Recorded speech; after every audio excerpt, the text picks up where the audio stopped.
কি যে বলিস না। এগুলান কি রে? তুই এখানে রেখে যা, আমি পরে পরে নেব। পরে পরে নেব মানেটা কি? তোমাকে সাজানোর জন্য তো আনলাম এই জিনিসগুলো। মামি ওখানে ফুলসজ্জার ঘর পুরো রেডি করে ফেলেছে, বুঝেছো?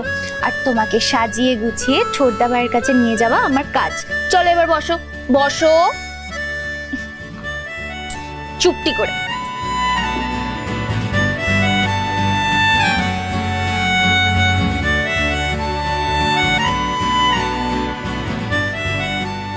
রাঙা, কি সুন্দর চুল তোমার গো।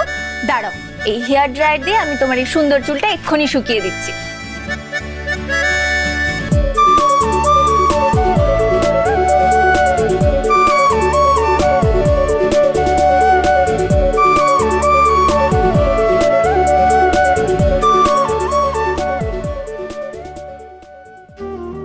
এই মুহূর্তে যদি ছোটদা ভাই থাকতো না, একদম সব ভুলে গিয়ে এই সুন্দর মেয়েটার প্রেমে পড়ে যেত।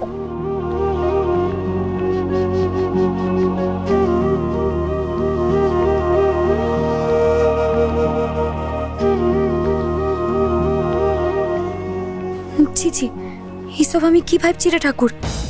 কেন ভাবছি? সিমন ভাবাটাও যে পাপ। আমি তো জানি আমি উড়নবাবুর যোগ্যই লই। এই বিহাটা কোনো বিহাই লয়, খালি একটা দায়িত্ব। দায়িত্ব ফুরায় গেলে এই বিহার প্রয়োজনও থাকবে না। এখানে ভালোবাসার কোনো জায়গা নাই।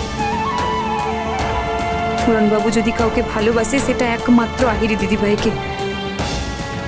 আর আমি ওদের পথের কাঁটাটো হয়ে গেছি।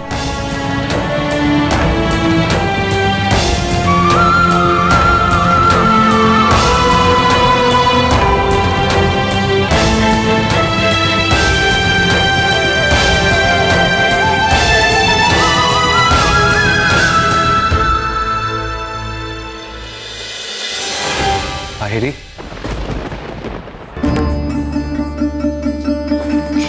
এসব কি শুনছি একলব্য? আন্টি তোমার আর রাঙার ফুলসজ্জার ব্যবস্থা করেছেন? ভাত কাপড় অব্দি তাও না হয় ঠিক ছিল। ভাত কাপড়ে তুমি আন্টির বলা কথাগুলো বলনি। I was happy. তোমার মতো যে কোনো একটা সেন্সিবল পারসন তোমার জায়গায় থাকলে তার কাছ থেকেও এটাই এক্সপেক্টেড। কিন্তু কিন্তু ফুলসজ্জা হবে কেন? না না না না, তুমি আন্টিকে বারণ করে দাও। এটা আমি কি করে মেনে নেবো? এটা হতে পারে না, এটা হতে পারে না। ওই করব, এটা হতে পারে না। তুমি আমায় বিশ্বাস করো তো? যদি আমার উপর তোমার বিশ্বাস থেকে থাকে যে আমি কোনো রকম ভুল করতে পারি না, তবে তবে তুমি তোমার বাবা মায়ের সঙ্গে এখান থেকে চলে যাও।